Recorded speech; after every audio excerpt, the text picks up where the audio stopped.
Hey, Mike, Hey, Marianne. I heard you almost got arrested this morning on the way to work Yep. for bringing your guns to the office. Need these guns? Sorry. You're so funny. Good morning. Good morning. It's the Ask Mike show. Hey, we need a theme song. I'm going to come up with a theme song. I think that one's already taken. Beaver. We're Mike and Marianne with RE/MAX Empower in Burbank, and we are your local real estate team providing you information and resources about real estate here in Burbank and throughout California. Just see the lights reflecting in me. Let me fix that for you. But then it's dark. Let's get closer. Good morning. Are we starting over? Good morning. Yeah, we're starting over. You use that same joke, the guns joke. It's been an exciting week for us, though. Yeah. Lots of deals happening and lots of contingencies being removed. That's always the nerve-wracking part for people. Oh, gosh. Don't you think? Yeah, everybody thinks that there's we negotiate a price and everything's cool, we're ready to go. We got a house. That's the end. And there's not as more negotiating is coming down the line after inspections and loan contingencies and appraisal contingencies and blah, blah, blah, blah, blah contingencies. It just keeps going and going. But So we're talking about contingencies today? no, I thought you told me we were. That's contingent upon you knowing what you're talking about. That's absolutely correct. So my first question to you this morning, as somebody who's never purchased a property or sold a property. You have too. I've sold you a bunch of them. I know. I have to pretend. Ooh, okay. What are contingencies? It's a big question we get asked a lot, actually. Contractual protections that have timeframes within the contract, and it helps both buyers and sellers, but it really pushes the sellers to get moving.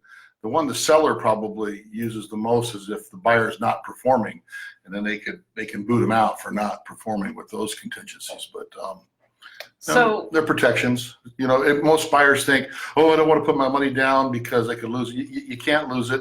There's contingencies built into a contract, so you can lose it. well, you can't. Well, yeah. But as we saw one deal, You can't. yeah, the buyer was anyway. We don't want to get into that one. So what kinds of contingencies? Well, we put time frames on everything. So when someone makes a purchase on a house, they're going to say, hey, we want at least 10 to 17 days to do a house inspection. We want a Loan contingency. And the loan contingency will contain not just the loan, but also an appraisal contingency. So those are two that work together. That one, the property has to appraise. Two, the people have to be able to get. You can't see my finger.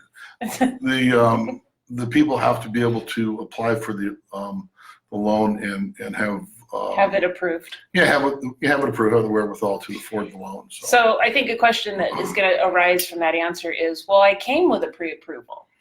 Well, and we would insist we wouldn't even open escrow unless a buyer had a pre-approval. Now, Aaron, from there it goes.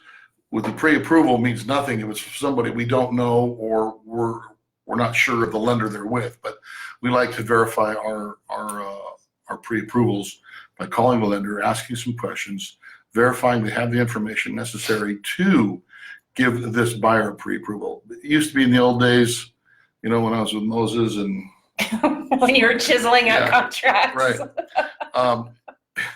Used to be that you made me lose my train of thought. But it used to be that where were we at?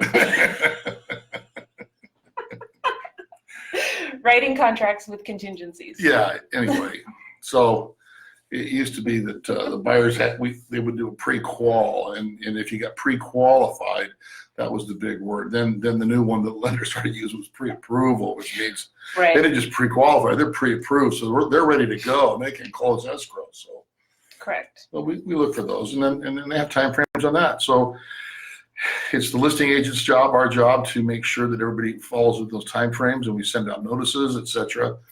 and hopefully they'll follow through. And there are other contingencies that go along with loan and appraisal and inspection. Those are the big three written into the contract. Contingencies for disclosures. Once we read all the disclosures, look at the transfer disclosure statement. We have 3 days to respond.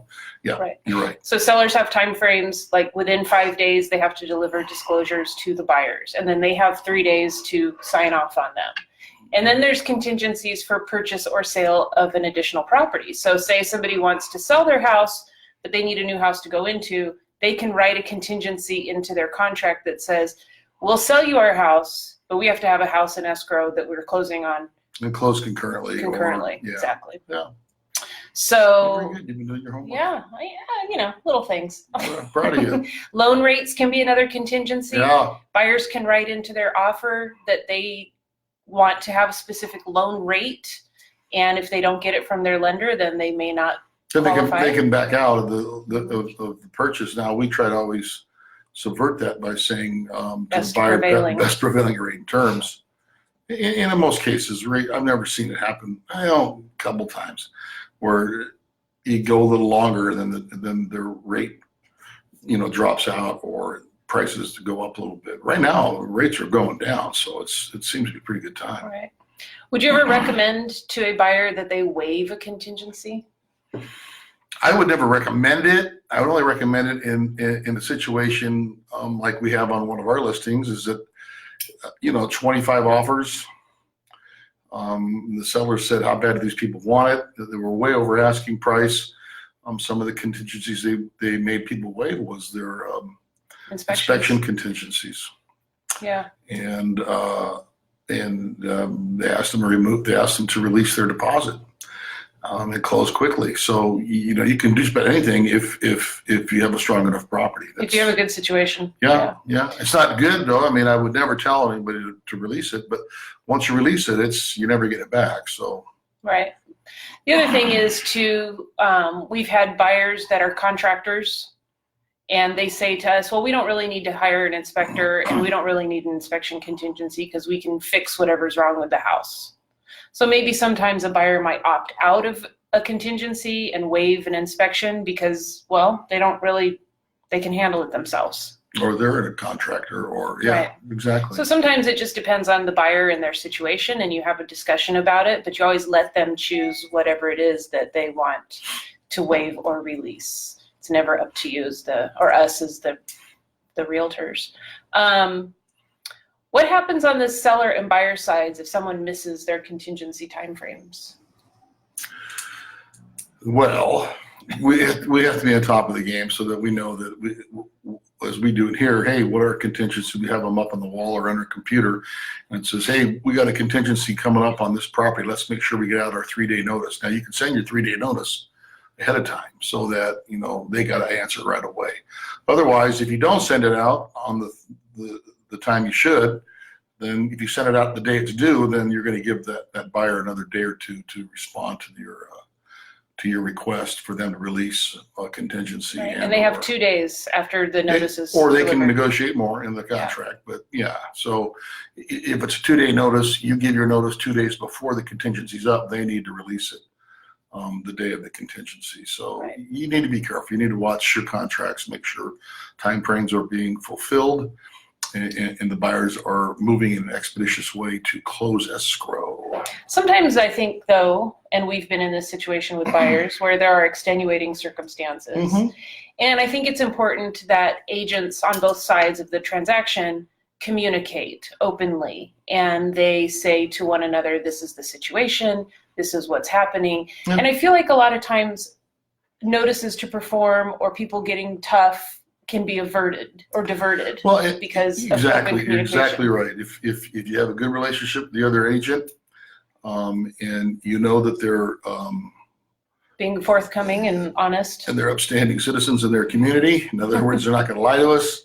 Yeah. We can trust them a bit. Say, okay, you need an extra day. I think our seller will do with this, or you can work things. Show us this, show us that. Hey, sometimes we go as far as saying, Mary, I'm not sure about this agent. Let's see, or this buyer. Let's have them release their deposit if they really, really, really want this house. And they've done it a few times. Yeah. Because they knew they could get the loan. So sometimes we request that on behalf of our sellers because we're trying to protect them. But they don't have to. They don't can have say to. no to that. But we tell them that if they release the deposit, they don't perform, you get to keep the deposit now. You don't have to go after it. It's in your hands. And so anyway, that's. Do you think for the most part buyers and sellers work together to maintain the deal, or do you think that's up to the agents as far as contingencies? You really don't want to get the buyers and sellers together without somebody being there on one side of the team, either their agent or our agent. And I wouldn't even do it with the other agent unless I knew who the agent was. But right. You want to keep the talk from someone saying something, well, we'll give you that, or I'll do this, or I'll do that, or right. And we want to do, it can lead to problems down the line. Best to keep them separated to a degree. Hey, it's always good to let them meet. You can tell them a few things, and we agree that at the close of escrow or the day we close them, that we'll get together, or they can get together and they can talk about show them the things at the house, how this turns on, how that turns off, the amenities of the house, where the school's located, where the parks are at, right. If they haven't already done that. But mostly we only like them getting together at the close. And there's times when they get together before that by happenstance or whatever. It's a small town. Absolutely. But it's not a bad thing, but it can be if it goes in the wrong direction. It gets tough if there's negotiations that still need to happen because someone might assume they're friends and then feelings get hurt and then things kind of head south. So and they understood you to say this, that meant that, and absolutely. Oh well. Absolutely. Can't get the horse back in the barn. What's the old saying? I don't know. You can't let the horse back in the barn once it's already out, or barn doors closed. I'll forget. I'll think of it a little bit. I've never heard that. Too late once the horse is out the barn. Okay.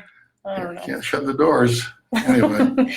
Well, I think we gave a pretty brief overview, but a concise overview of what contingencies are. If you have questions about contingencies, or you've been in a transaction and you thought something wasn't quite right, you can message us and ask questions. We're happy to answer them for you. And there's contingencies too, not just in sales, but also in leasing. And we do a lot of leasing and we do a lot of property management. And so in everything, in every contract, there's, I guess you could call them loopholes too, but they're contingencies to make sure that people perform in a timely manner. So the contract that has structure stays that way, and we can move forward and get it closed in a timely fashion, as I said. So thanks for joining us today.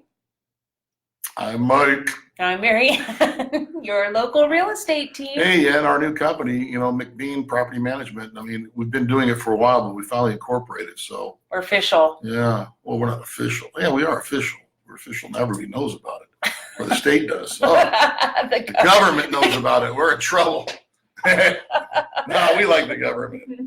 So mark your calendars every Tuesday at noon right here on Facebook. Ask Mike goes live. We'd love to hear from you. Send us your comments, questions, and we will do our best to get back to you. Or just call and ask with questions. They're always free. Yes. So 818-266-9766 is my number. 818-266-9766 is her number.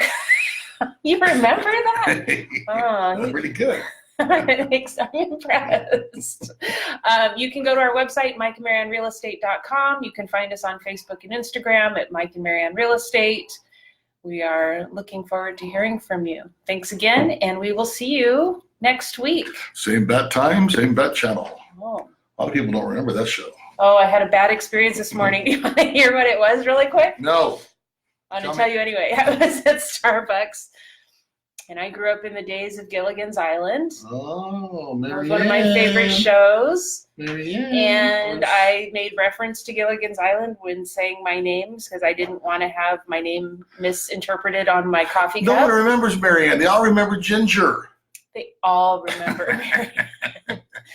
And the guy behind the counter just kind of went, Who? What?